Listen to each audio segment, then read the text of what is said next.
एक सुनसान पहाड़ी गांव में लोग आधी रात के बाद बाहर निकलने से डरते थे। गांव के किनारे एक टूटी फूटी हवेली थी।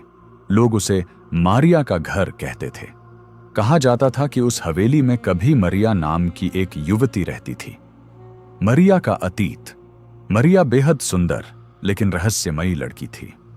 गांव वाले कहते थे कि उसकी आंखों में हमेशा कोई अनजाना दर्द छिपा रहता था।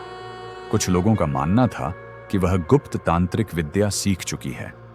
एक दिन अचानक मरिया लापता हो गई और उसके बाद से हवेली में अजीब घटनाएं होने लगी।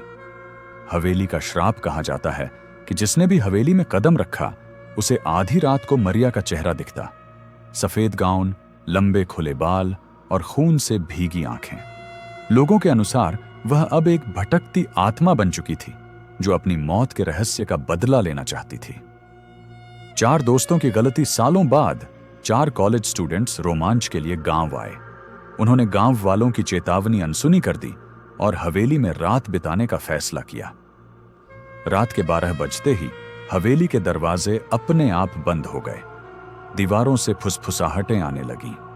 Why did you come here? और फिर सीढ़ियों पर दिखाई दी मरिया।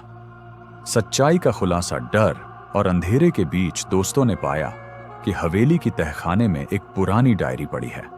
उसमें लिखा था कि गांव के कुछ लोगों ने मरिया पर जादूगरनी होने का झूठा इल्जाम लगाकर उसे जिंदा जला दिया था। उसकी आत्मा अब उसी हवेली में कैद है। सुबह होते होते 3 दोस्त किसी तरह बचकर बाहर निकले, लेकिन चौथा दोस्त हमेशा के लिए हवेली में खो गया। गांव वालों ने जब दरवाजा खोला तो भीतर सिर्फ दीवारों पर खून से लिखा एक वाक्य मिला, मारिया मृत नहीं है, वह इंतजार कर रही है। यह कहानी हॉन्टेड मरिया के उस दर्द और श्राप को दर्शाती है जो उसे मौत के बाद भी चैन नहीं लेने देता।